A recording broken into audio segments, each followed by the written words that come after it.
Only one way you can do that. Om Tavagatamritam Taptajivanam Kavibheriditam Kalmashapaham Shravanamangalam Srimadatam Bhuvananti Bhuriraj. Your words are like nectar, bring life to scorched souls. They are praised by poets and remove all sin. They are auspicious to hear, wonderful and exalted. Those who spread these words throughout the world are truly giving souls. Welcome, everyone, to our class on the Gospel of Sri Ramakrishna. We're on chapter 21, Adyapith Ishwar. It is Saturday, April 5th, 1884. And Sri Ramakrishna has been talking mostly to M. And Pran Krishna is also present in some others as well. Now we get a statement, we're starting here, we're on page 419, that Thakur mentions many times this change in his attitude. He said, I find a change coming over me. Years ago, Vaishnav Charan said to me, one attains perfect knowledge when one sees God in man. Now I see that it is God alone who is moving about in various forms as a holy man, as a cheat, as a villain. Therefore I say, Narayana in the guise of the sadhu, Narayana in the guise of the cheat, Narayana in the guise of the villain, Narayana in the guise of the lecher. This was the result, partially at least, of Sri Ramakrishna's broken arm. We've been through this several times, but what happened was when he was on his way to the Pine Grove, walking along the path, I don't know where exactly, but there's a railing somewhere, and he went into some type of ecstatic mood, and he had some vision of Jagannath in Puri, and there's a tradition that goes all the way back to Chaitanya Deva, probably earlier, of trying to embrace the image, and in that ecstatic mood, trying to embrace the image, he fell down. So unconscious of the external world, he fell down and broke his arm. And he said, we've seen it several times, it was as if the Divine Mother were telling me that don't see God in this state of bhava with eyes closed and somewhere else. Your mind is going to some other realm. See God dwelling within all human beings. So Thakur mentions it many times. And he always seems to bring in this Vaishnav Charan, who told him earlier that this is the final stage. Now, it's not that Sri Ramakrishna didn't see God dwelling in all beings. Of course he did. But he went through different periods and different stages. Here, he seems to be saying that rather than seeing God with eyes closed in some ecstatic state, to see God with eyes open, see God dwelling within all beings. And we know that this was something that Swami Vivekananda cherished, this ideal. And when we talk about Swamiji's practical Vedanta, sometimes we think that it means putting Vedanta into practice. Of course, it means that. But this particular idea seems to be the main feature in Swamiji's mind with this practical Vedanta, this Shivagyani, with looking upon Jiva as Shiva and serving. So serving all living beings, looking upon them as the divine, God dwelling in human form. So Swamiji picked up this idea, but it's much earlier. Sri Ramakrishna always had this idea, but the change was that, and now his mind was directed more toward seeing God dwelling within all beings. And we see it especially in Kashipur. In Kashipur, he said over and over again, he would say that he sees Brahma in all beings, Sita in all women, Brahma in all men. There are many different instances where he makes those types of statements. So this is something that It's not such a radical change, a little bit of a change of emphasis, this is all, and his attitude.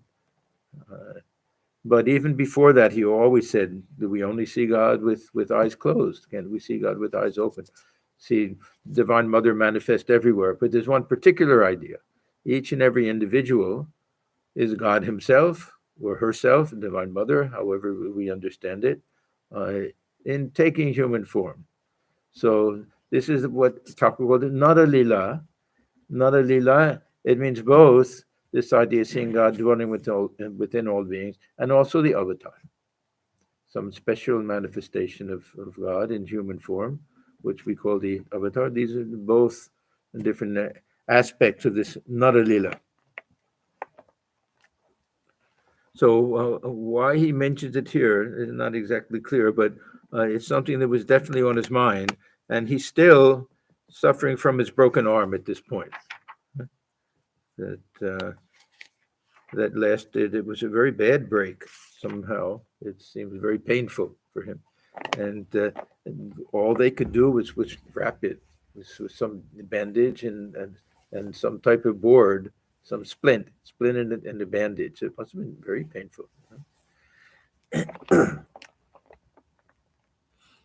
So all these ideas, Narayan in the guise of the sadhu, Narayan in the guise of the cheat, Narayan in the guise of the villain, these are things that Swamiji talked about so much. To see God dwelling within all the beings, the divine presence. We wonder, how do we see God in these terrible people? We have to distinguish between the outer covering and that inner divine light. Inner divine light is within everybody. The outer covering that'll be the tamas and rajas, and that'll be what hides the divinity rather than reveals the divinity. Now my problem is, how can I feed all of you? I want to feed everyone. So I keep one at a time with me and feed him. That means the young devotees mostly. Pran Krishna, looking at M and smiling. A fine man indeed, to the master. He would not let us go till we put him ashore. We read this last week, that M was going to accompany Pran Krishna and some others in a country boat. And he got on the boat, and it was very rough. And he said, you have to let me off. He was afraid that it would tip over or something. And he walked the whole way. He got there much later than the others. So as referring to this again. Looking at M smiling, a fine man indeed, to the master. He would not let us go till we put him ashore. Master smiling. Why? What happened? Pran Krishna. He was in our boat, seeing that the river was slightly rough. Now, from M's point of view, it was very rough. Their point of view, slightly rough. He insisted on being put ashore. To M, how did you come? M, smiling, on foot. Sri Ramakrishna laughed. Pran Krishna to the master. Sir, I'm thinking now of giving up my work. One who is involved in activity cannot accomplish anything. It means in spiritual life. Pointing to his companion, I'm training him to do my work. After I resign, he will relieve me. Work has become intolerable. No, this is actually what is supposed to happen. This is the scheme of life in the whole Vedantic tradition, that we reach a point where we fulfill the duties, household duties and everything, and it's time to retire and to devote more and more time to spiritual life. It was the case with many of those who came to Sri Ramakrishna. We read about Ram saying that he'll also do it. He'll work a few more years, save up enough money, and then retire completely. So many had that idea. Some do it and some don't do it. For some, it's just kind of a dream. It never gets fulfilled for one reason or another. Others do it. And there were some who came to Sri Ramakrishna who actually, these great pundits, who actually renounced everything, left their family and home and went off to Benares or other places. Master, yes, work is very troublesome. It is now good for you to meditate on God for a few days in solitude. No doubt you say that you would like to give up your work. Captain said the same thing. Worldly people talk that way, but they don't succeed in carrying out their intention because hidden desires are there and attachment. It's the same thing with everybody, whether spiritual or not spiritual. Some people, they don't know what to do with themselves after they retire. And other people, they're thrilled to retire. And they have a new life. And so it depends on if the mind is prepared or not. If the mind is, even if it's not to lead a spiritual life, if one has some desire to do some charitable work or the social service or something, or even just some hobby or something, then they have a nice retired life. Some people don't know what to do, and many people, they don't live that long after they retire. Yeah, it's a real phenomenon that some people immediately the health goes down because they have nothing to look forward to wake up to. Yeah. And they lose their sense of identity. This happens to some people. If the whole life they're a doctor, they're a lawyer, they're an electrician, they're a plumber, one day they don't know who they are. They're no longer an electrician, a plumber, a doctor, a lawyer. They don't know who they are. Those who take the spiritual life shouldn't have that problem because we know at the very beginning that we're none of those things. Yeah, of course, if we're sadhus, we're retired from, we never work a day in our lives.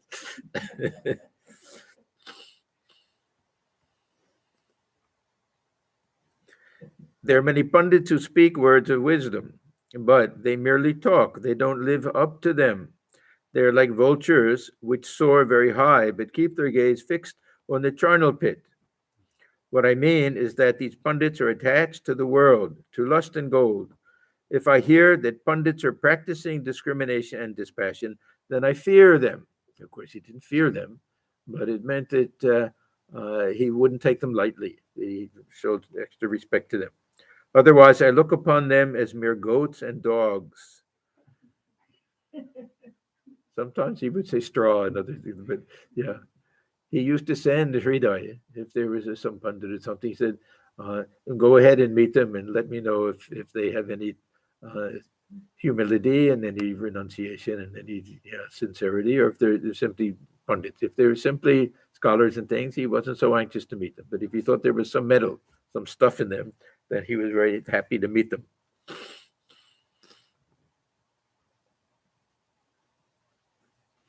Yeah, it's amazing how pundits can have such a grasp of scripture and philosophy and everything and lead very ordinary lives, not put it into practice. We see this, of course, in the West in academic study. I had some professors, one in particular, very nice man, and very brilliant. He really knew this Vedanta, all the scriptures and everything. But it didn't have much effect on him in his regular life. He had no real spiritual interest that we could see. He was very scholarly, and he got some joy out of it, that scholarly type of thing. But how people can read these things and not feel some desire to plunge and practice them is a question of some scholars. It's a question of whether karma is somehow. I don't know, but in India we find some of these great pundits are the most arrogant and prideful people because they're great learning and everything. Thakur was fortunate; he met many of these pundits that were really good people also, and he respected them. Yeah.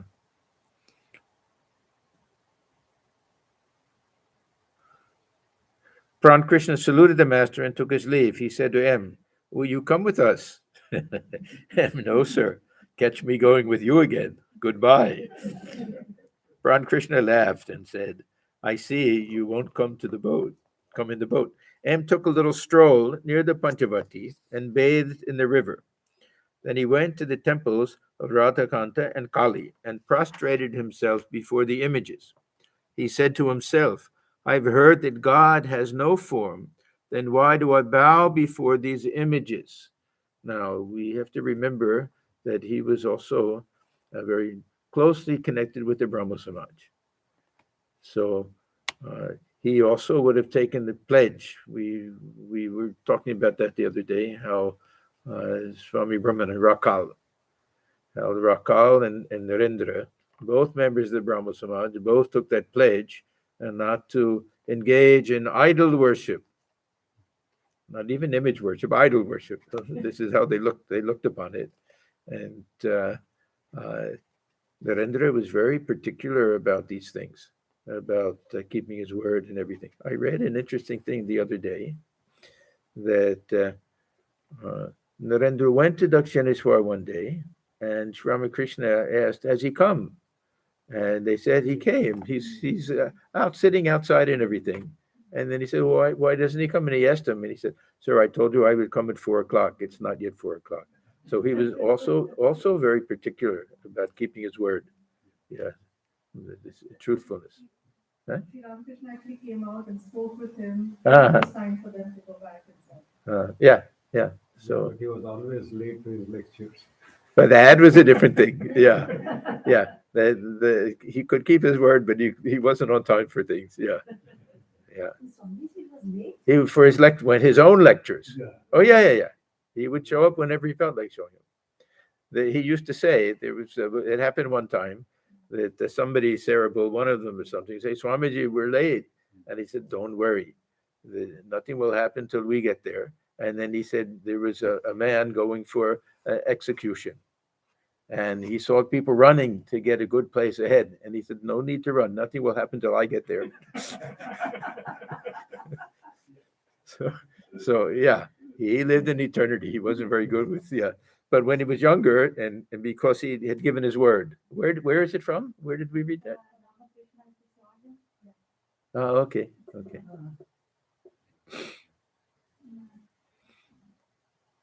So for M, he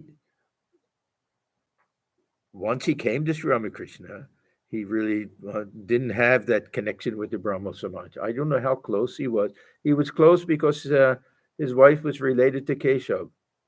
I don't know if he was so close because he attended all of their services and things. I don't know that that much exactly, but for M, it wasn't so much that he had taken a pledge, but it was more that he really looked upon it as bowing down before a clay image or stone image.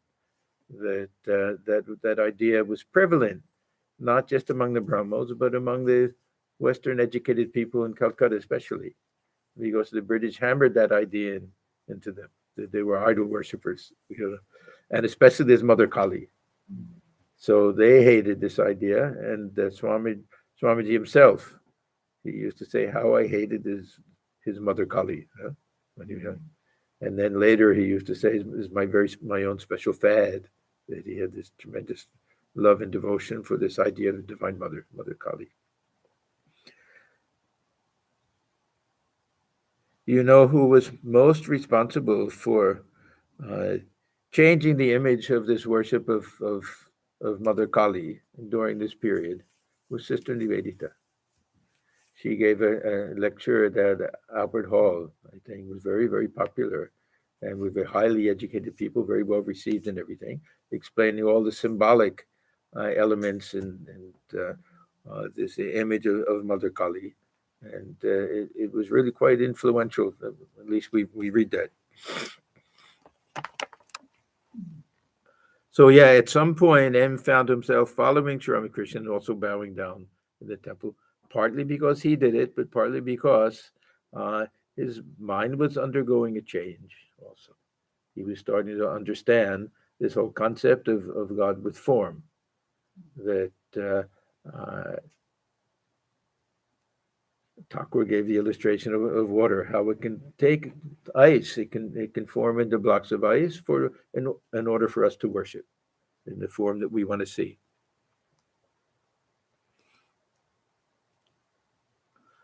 So he said to himself, "I've heard that God has no form, then why do I bow before these images?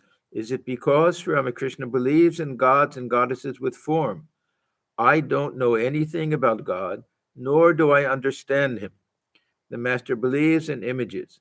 Then why shouldn't I too, who am so insignificant a creature, accept them? Yeah, we were talking about humility the other morning. M was really a humble person, highly learned, really, just in terms of academic things and everything, highly learned. But after he came to Sri Ramakrishna, he really became a very humble type of person. M looked at the image of Kali. He saw that the Divine Mother holds in her left hands a man's severed head and a sword. Now, a lot of this goes back to the Puranic ideas that she has to kill these demons and everything, that she comes out of Ma Durga, and they have the asuras are there. So there's a history behind this. It's not that she goes about killing people indiscriminately. These are all these demons that she's doing to help save the world. With her two right hands, she offers boons and reassurance to her devotees. In one aspect, she is terrible, and in another, she is the ever affectionate mother of her devotees. The two ideals are harmonized in her.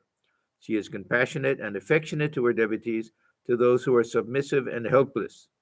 It is also true that she is terrible, the consort of death. She alone knows why she assumes two aspects at the same time. Yeah, Thakur explains Kali as the consort of Kala. So Shiva is known as Kala, time or death. So the consort. And this is that other idea that all of us will die one day. This is not one of the divine functions. Divinity means that whatever takes place is in birth and everything is that the divine death is also part of that cosmic function. So she represents that aspect. Swamiji liked this idea that seeing the divine in the terrible, and if we see this, even floods and volcanoes and tsunamis, all of these things, the same divine Shakti is there. So he said to Nivedita once, learn to see God not only in the beautiful, but in the terrible. And of course, you read his poem, the Kali, the Mother, is filled with that idea. So for Sri Ramakrishna, it was always, well, the mother, your red eyes don't frighten me. Then I'm a small child. You're the mother, very sweet. Swamiji liked that, but he also liked the other type of aspect, that worshipping Mother Kali as that Shakti which manifests everything good and beautiful and everything destructive and terrible. Same Shakti, manifests in different ways.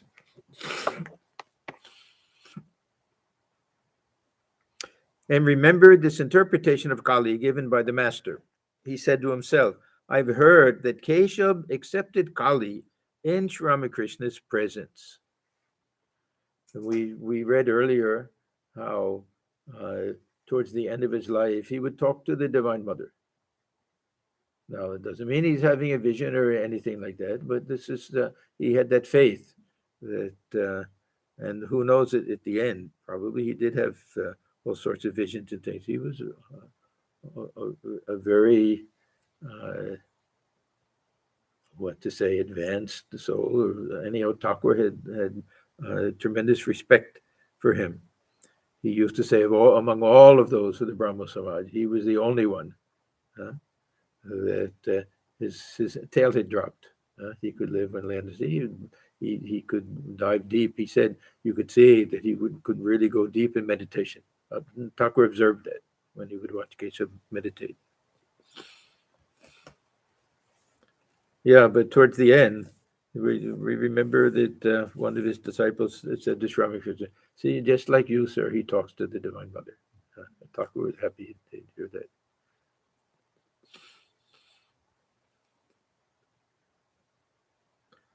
So, and remember this interpretation of Kali given by the master. He said to himself, I've heard that Keshab accepted Kali in Sri Ramakrishna's presence. Is this, as Keshab used to say, the goddess, all spirit and consciousness, manifesting herself through a clay image?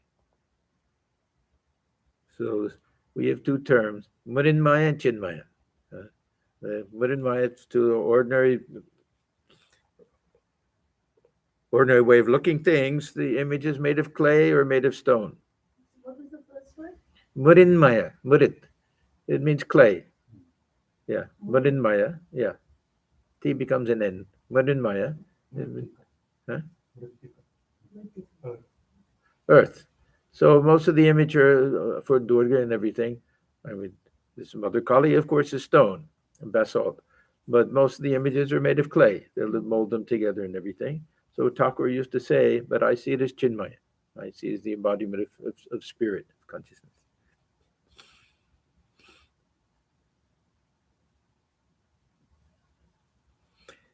And returned to the master's room and sat on the floor. Sri Ramakrishna offered him some fruit and sweets to eat. On account of trouble in the family, M had recently rented a house in another section of Calcutta near his school, his father and brothers continuing to live in the ancestral home. This is a theme that runs through the entire gospel of Sri Ramakrishna, that M only met Sri Ramakrishna because he had decided to leave his home. If you remember at the very beginning, we talked about this, that he felt that he couldn't live at home anymore, and they got a carriage and had their things there, and he and his wife went, and the carriage broke down, and they didn't get to their friend's house. They got to somebody's house. They weren't happy, and they ended up staying with his nephew, his Situ, and then it was the nephew, and he was even contemplating suicide. Things were so bad, and his nephew the next day said, "Let me take you to a few nice places." And then one of them was the temple garden at Adyapith Ishwar, and that's where he met Sri Ramakrishna. So this is a theme that runs through the whole gospel. Part of the time, M is at home, completely unhappy. Then he moves out, and Sri Ramakrishna tries to convince him to move back home, and he goes back and forth a couple of times, and so this is a little theme that's woven throughout the gospel. This whole idea of can M manage to live at home with his father and brothers who didn't appreciate his spiritual mood, and they just made life uncomfortable for him, and he also lost his mother. He had a stepmother, and he was just very unhappy at home for some reason. Now, we had a younger brother, Kishori, who became a very close disciple, we can say, of Sri Ramakrishna. But he never mentions that it's his brother. There must have been two Kishoris, huh? Because sometimes he'll say Kishori Gupta. Then we know that was his brother. But he'll never mention that it's his brother. Yeah. Otherwise, the other brothers, I think, were older, and they would tease him, and he was just very unhappy at home.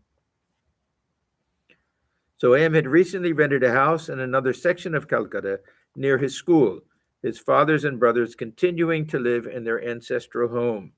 But Sri Ramakrishna wanted him to return to his own home, since a joined family affords many advantages to one leading a religious life.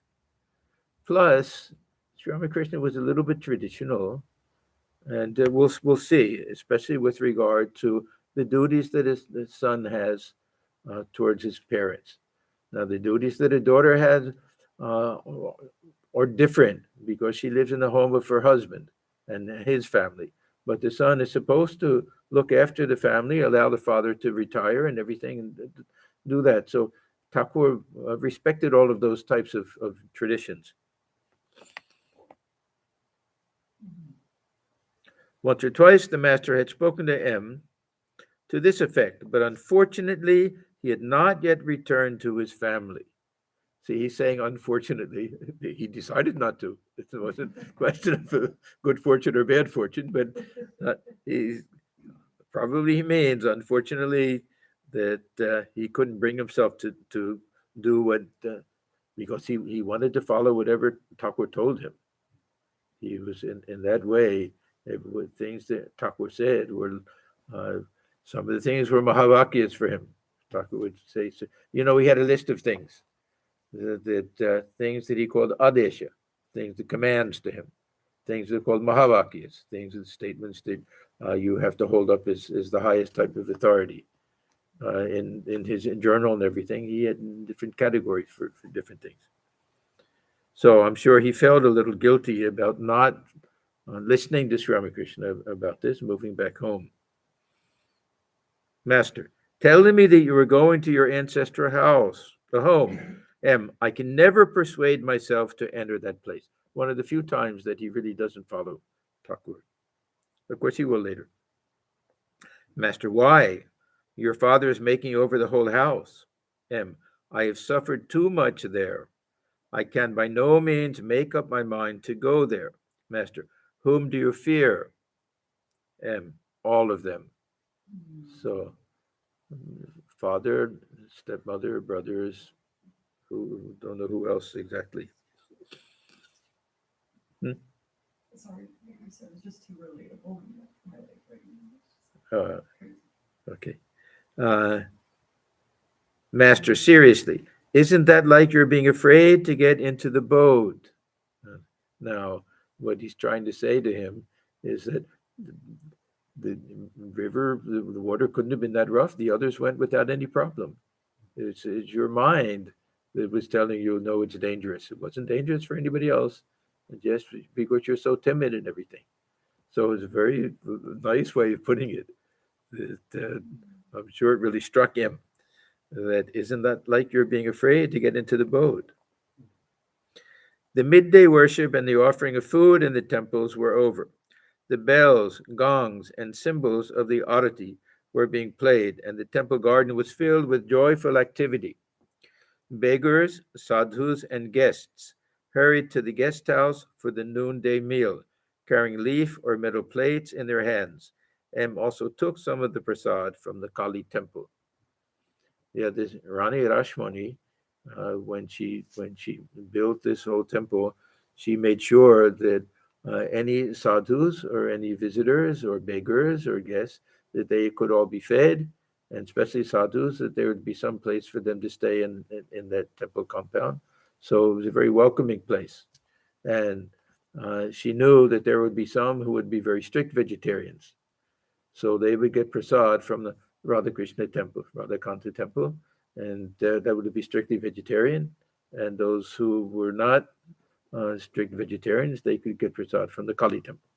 So there were two different sources of food for everyone. You can have animal sacrifice here also in Dakshineshwar? Yeah. Probably every Saturday, at least. Tuesdays and Saturdays. It's a little square. Yeah, you can still see where it was. Yeah, and Thakur refers to it several times, that nowadays I can't bear to go there and look at it or anything. Yeah.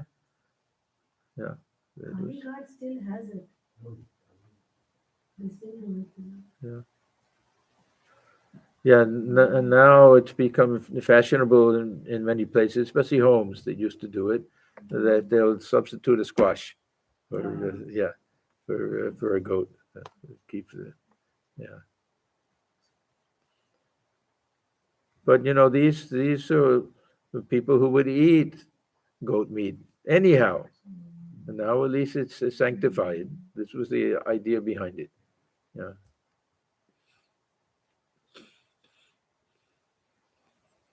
Even bullfighting, it's a horrible thing. They kill the bull and everything. But I've heard that they give the meat to poor people. Yeah. I don't know if it's true. I read that one time, that they'll distribute it or something.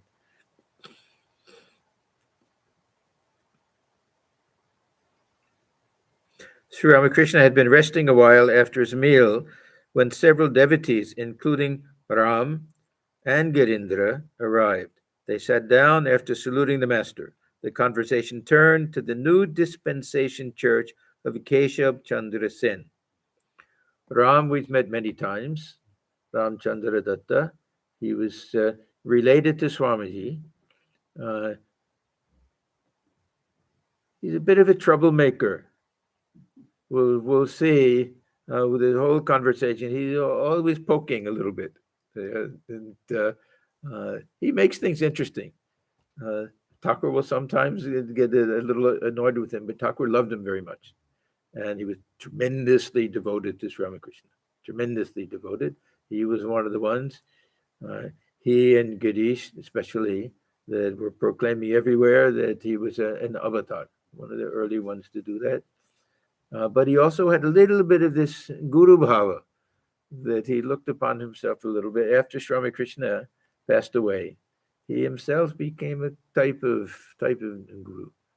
And many came to him. I don't know if he really did he give initiation? I don't know. We don't, of course, these things are private things. We don't know exactly, but he brought many to Bellarmine and everything. M's relationship with Ram and others, M was caught in between, because there's a little bit of a tug of war sometimes between the young future monks of the order and the older householders. And M was a householder and everything, but sometimes he sided with the monks a little bit. What I was thinking about something. Anyhow, come back, I forgot.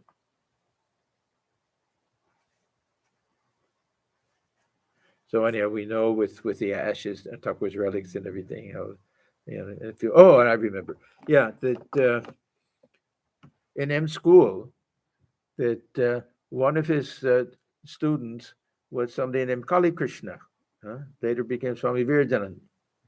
And he noticed that during lunchtime, when everybody else would go to eat, the M would go up to the roof and sit in deep meditation, reflection and everything, sometimes writing things down and everything. So one day he asked him, and then he told him about Sri Ramakrishna and how he was remembering, and had his journal, and told him a little bit about that. And then this Kali Krishna said, I also know about Sri Ramakrishna. He said, how? He said, we go to Ramchandra's place. So M said to him, that's wonderful. He's a great devotee and everything. But if you want to really know who Sri Ramakrishna was, you have to go and meet the monastic disciples. So M sent him to meet Narendra and Rakal Swamiji and Swami Brahmananda and everything. And then, of course, he became one of the great monks of our order. He took initiation from Holy Mother and sannyas from Swamiji, and was one of the presidents of our order. And this Girindra, I never knew it. I just read it the other day. He's the brother of Surendra. Yeah, Surendra we hear so much about. Girindra, we don't hear so much about him. He doesn't show up as often, but he was also very, very devoted to Sri Ramakrishna. Yeah. And Ram and Girindra would have been friends because Ram and Surendra were friends. And they lived near each other, and they both had these garden homes in the Kankurgachi area, almost next to each other. Conversation turned to the New Dispensation Church, the Navavidhan. This was the name that Keshab gave when there was a split. That after that big scandal that he had married his daughter when she was not proper at age to this the family of the Maharaja of Kuch Bihar. Then there were a lot of people who thought that this was very disingenuous, that here he's head of this organization and they have a age, girls shouldn't be given in marriage before that age, and he broke that and everything, so they left. And there were two different groups, and he started to call his new group, this Navavidhan, a New Dispensation, but he died shortly afterwards. It wasn't in existence very long, I don't know, and what happened afterwards. Anyhow, conversation turned to the New Dispensation Church of Keshab Chandra Sen. So really, it's the same Brahma Samaj, but had to give a new name to it. Ram to the master. Now you will see Ram always poking. Sir, I don't think the Navavidhan has done people any good. If Keshab Babu himself was a genuine man, why are his disciples left in such a plight? I don't think there's anything at all in the new dispensation. It is like rattling some potsherds in a room and then locking it up. People may take it to be the jingling of coins, but inside there's nothing but potsherds. Outsiders don't know what is inside. Master, now, he's saying all of this. He knows how much Thakur loved Keshab. Huh? Yes, I don't know why he's doing all of these things, but anyhow, that was his nature. That was Ram's nature. Master, there must be some substance in it. Otherwise, why should so many people respect Keshab? Why isn't Shiva not honored as much as Keshab? Now, another strange relationship. How Thakur talked about the Shivanath, all of the examples that how we love to see Shivanath, we would talk about him when we see him, we're so happy and everything. But at the same time, he would say he doesn't keep his word, and now he's saying that really he doesn't attract people the way Keshab did and everything. So that was another interesting relationship. Why isn't Shivanath honored as much as Keshab? Such a thing cannot happen without the will of God. So Thakur really felt that Keshab had some special spiritual power. I won't say that he felt he had that command from God that he talks about, because, well, we'll see. He always felt that though if people really wanted to be these types of acharyas or preachers, that they should renounce everything. That always be endowed with households. And he'll talk about that. Here it is. But a man cannot act as an acharya without renouncing the world. People won't respect him. They will say, oh, he is a worldly man. He secretly enjoys lust and gold himself, but tells us that God alone is real and the world unsubstantial like a dream. Unless a man renounces everything, his teachings cannot be accepted by all. Some worldly people may follow him. Keshab led the life of a householder. Hence his mind was directed to the world also. He had to safeguard his family interests. So giving his daughter in marriage to such an aristocratic family really removed all worry and everything from him about her future. And so that Thakur never criticized him for that. He said it's the duty of the father to arrange a good marriage for the daughter. He didn't care too much for the age. I think was a few months short of their, I don't know what it was, 16 or something. Sadhubai, you remember? I think she was just a few months. She was 13.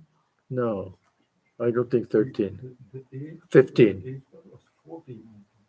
Huh? Not 16. I think 14. 16. Anyhow, we can check. 14 would have been too young. Yeah, I think.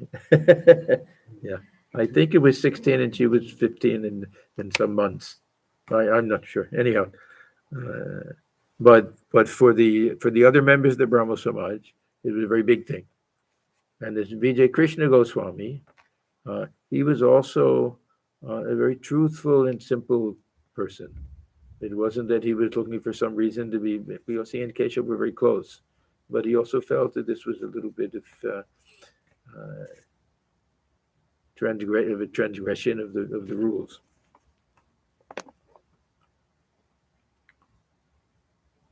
So this is Sri Ramakrishna speaking. He had to safeguard his family interests.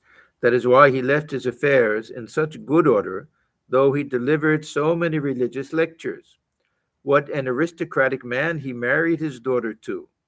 Inside Keshav's inner apartment, I saw many big bedsteads. Yeah, we know that last time that he went to see Keshab, that he was taken to, usually he was taken to the inner apartment, where other men, outside men, are not supposed to go, non-family members. But this was the one time where all the women in the family could have his company. So he always did that when he went to visit the householder devotees. So inside Keshav's inner apartment, I saw many big bedsteads. All these things gradually come to one who leads a householder's life. The world is indeed a place for enjoyment. Now, Thakur will very often say, this world is not a place for enjoyment. This is a world. This world is a place for spiritual practice. But what he's saying is, in the eyes of most people, that lead a worldly life in order to make some money and have some enjoyments in life. Ram. Keshab Sen inherited those bedsteads when his ancestral property was divided, and for Keshab to take part in the division of property, he again criticized. Whatever you may say, sir, Vijay Babu told me that Keshab had said to him, I am a partial manifestation of Christ and Gauranga. Again, troublemaker. Huh? This is wrong. I suggest that you declare yourself as Advaita Charya. He was another one of the companions of Chaitanya Dev. Do you know what else he said? He said that you too were a follower of the new dispensation. Who's he talking about? Oh, that Keshab had said that. All laugh. Master laughing. Who knows? But as for myself, I don't even know what the term new dispensation means. Navavidhan. Navavidhan, and who will know what it means? It's kind of half a technical term, half a nice, interesting term or something. But unless you know that this was the Brahma Samaj, it's not something that any Bengali will immediately know exactly what they're talking about. Ram. Keshab's disciples say that he was the first to harmonize jnana and bhakti. Again, getting a rise. Master in surprise. How is that? What then of the Adhyatma Ramayana? Now, he could mention so many other things. Even go back to Gita and everything. There's so many other texts that we have that a nice blending of jnana and bhakti. It is written there that while praying to Rama, Narada said, O Rama, thou art the supreme Brahman described in the Vedas. Thou dwellest with us as a man. Thou appearest as a man. In reality, thou art not a man. Thou art the supreme Brahman. Rama said, Narada, I am very much pleased with you. Accept a boon from me. Narada replied, What boon shall I ask of thee? Grant me pure love for thy lotus feet, and may I never be deluded by thy world bewitching Maya. The Adhyatma Ramayana is full of such statements regarding jnana and bhakti. Thakur was very fond of that text, that scripture. The conversation turned to Amrita, a disciple of Keshab. Ram. Amrita Babu seems to be in very bad shape. Master, yes, he looked very ill when I saw him the other day. Of course, this also shows what an intimate relationship that Ramchandra had with Sri Ramakrishna, how he could just kind of banter with him, and that knowing things that'll just, make it interesting, stir the pot a little bit. Ram, sir, let me tell you about the lectures of the new dispensation again. While the drum is being played, the members cry out, Victory unto Keshab. So this will be after Keshab passed away, obviously. You say that dal grows in a stagnant pool. Dal means that scum, that the stagnant pool, algae or some other things. Yeah. So can you just give like a brief introduction on who Keshav and Thakur are? Okay. Just confused. Okay. Thakur means Sri Ramakrishna. That's the term that's used for him. Okay, we thought he was Vivekananda. No, Vivekananda is on the far side. Okay. Yeah. And Keshab Chandra Sen was a very well-known religious leader of the day. His organization was called the Brahma Samaj. He had gone to England and met Queen Victoria. He was a very skillful lecturer, orator, and he had a big following. His teachings were influenced by Christianity. He had very great devotion for Christ, and also the Western ideas. So, and reform movement. They were very much interested in outlawing this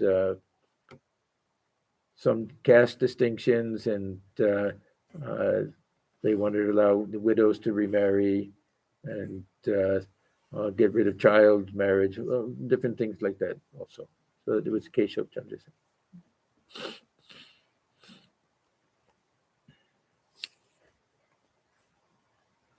So dal, it means dal also means a group, a following. So it's a play on words here. You say the dal grows only in a stagnant pool. So that means that people who are only interested in getting a big following are not the real genuine type of people. That this is something that comes if a pool is really clear flowing water, you won't get this. You say that dole grows only in a stagnant pool. So Amrita said one day in the course of his sermon, the holy man, meaning Sri Ramakrishna, has no doubt said that dole grows in a stagnant pool. But brothers, we want dole. We want a sect. So it means, a little bit of a following in a group. We want a sect. Really and truly, I tell you that we want a sect. Now, it's not such a horrible thing, but it means that they wanted to have their organization. They wanted to have their own followers. They wanted to have people who could claim to belong to that group. But it's so contrary to Sri Ramakrishna's way of seeing things. This he was so non-sectarian with everything. And what was the difference between order and sect? dole is used for anything, like a party of people, a group. Bao dole. Thakur said a group of baos of minstrels came and left and everything. Order will be some traditional, usually monastic order based on a parampara, traditional going back to tradition from guru to disciple that way to either God realized soul, or most of these paramparas, they'll go back to some divine personality, Sri Sampradaya, Brahma Sampradaya, something like that, with Shankaracharya back to Dattatreya. This is that type of idea. So that's a very traditional thing that nobody comes up and just creates it. It has to be based on long-standing, well-accepted tradition. That I'm not doing it. I'm following the advice of my guru, who will follow the advice of his guru, and all this transmission. There'll be some transmission. Dole, anybody can start a little following. Dole is something like a party. It can be a party, not a party that you throw a party, but a party of people. Yeah, it can be any type of. It has a lot of meanings. Any type of group that or like the following. Yeah, a band of minstrels, and Bauer Dole. They talk with the vowels. Yeah, he uses that term also. Master, what nonsense! Shame on him. What kind of sermon is that? The conversation drifted to the desire of some people for praise.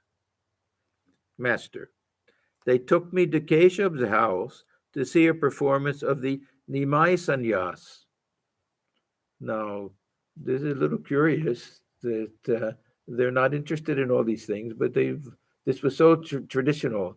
This Nimai Sannyas, this is the story of Chaitanya Deva, when as a 24-year-old who had recently married, his first wife died of snake bite. He was given in marriage again. They arranged the marriage again with his Vishnu Priya. All of his other brothers, I don't know sisters where they were, but they had all died young. And his one other brother had left the world and become a monk. He was the only son left. And the hard rendering, the people weep and wail, this Nimai Sannyas, this performance that's done, where he has to go to his mother and tell his mother that I am renouncing the world also. That her one hope, her greatest love in life, husband was also dead. He was the one who would look after her in her old age and everything. So this Nimai Sannyas is a very beautiful thing. We had it performed once here, Mandira. She did it many years ago. But it's a very traditional thing in Bengal. Beautiful songs that are associated with it and everything. It's a little strange that they would do that in Keshab's house, but as I say, it was kind of a musical performance also, not just as a religious thing, but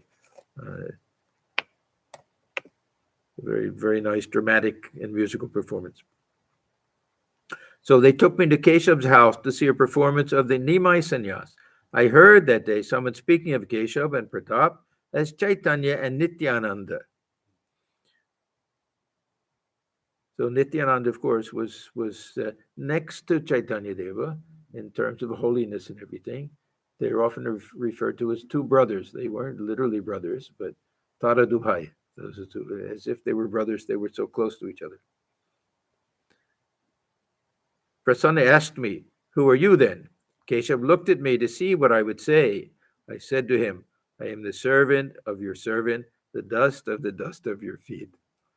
Reno, Reno. Das Anudas. Keshav said with a smile, "You can't catch him." He left. Ram. Sometimes Keshav used to say, "You were John the Baptist." Now, why he said that, I don't know exactly. John the Baptist was, he played a very important role because he is the one who baptized Jesus, right? And somehow helped Jesus start his ministry, and of course the founding of a whole religious tradition and everything. But who would Sri Ramakrishna be John the Baptist for? That's the thing. John the Baptist himself alone is not such a special figure. His greatness is that he helped, how do we say, awaken the divinity of Christ or something like that, the role that he played. Sister Eleanor, any ideas? Huh? Swamiji was nobody at that time. No, but we're talking about the time that he said it. The time that he said it, that Swamiji was 20 years old or something. There was no thought that somebody greater would come. That I don't know. How well did Keshab know the Bible? How well did he know the Bible inside and out? Well. Inside and out. Oh yeah, I think he was a master. Yeah. Any idea? St. John the Baptist pointed the way Mm-hmm. he was actually Jesus' cousin. Oh, his cousin. Yeah, Ah. and their mothers met. It's called the Feast of the Visitation. Okay. They met when they were both about to have children. Uh-huh. But John the Baptist is known for saying, "He must increase, I must decrease." Uh-huh. So, because John had a good following. He had a following, but he wanted to be in the background. He knew that he wasn't the one. Once Jesus He was the brought one forward, who then was John who the was to Baptist. who was to introduce or to inaugurate the mission He of. also said, he was also very fierce. He said, "You brood of vipers." Oh. He said, you Oh. can't, talking about the rich people. Uh-huh. Anyhow, it's a curious statement, but Ram said sometimes Keshab used to say you were John the Baptist, a devotee, but Keshab also said that you were the Chaitanya of the 19th century, said in English, of the 19th century. Thakur didn't know what that meant. Master, what does that mean? Devotee, that Chaitanya has been incarnated again in the present century of the Christian era, and that you are he. See, Keshab had that respect for Sri Ramakrishna and recognized his greatness far more than any of the others did. And when all this stuff is going on, who is who and this and that, he sat back and smiled.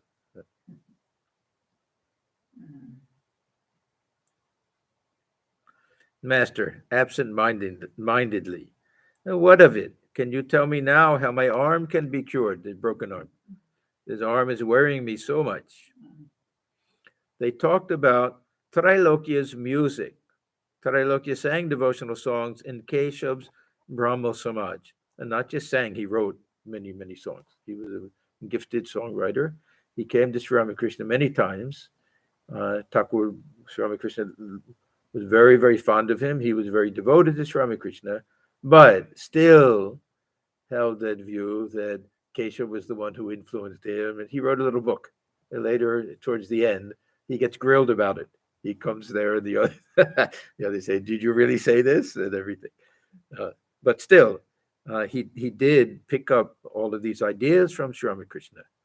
This famous song, "Mother, Make Me Mad with Thy Love," Amai Deva Pagukare, that was, of course, inspired by Sri Ramakrishna. So before that, their songs were a little bit, I don't know, lacking in that fervor, devotional fervor. But after meeting Sri Ramakrishna, then this other mood came. So they talked about Trilokya's music. Trilokya sang devotional songs in Keshab, the Brahma Samaj. Master, how nice his songs are. Ram, do you think they are genuine? Master, yes, they are. Otherwise, why should I be so drawn to them? Ram, he has composed his songs by borrowing your ideas. It's true. While conducting the worship, Keshab Sen described your feelings and realizations, and Trailokya Babu composed songs accordingly. Take this song, for instance. There is an overflow of joy in the marketplace of love. See how the Lord sports with his own in the ecstasy of bliss. He saw you enjoying divine bliss in the company of devotees and wrote songs like this. Master, with a smile, stop. Don't torment me anymore. Why should I be involved in all this? All laugh.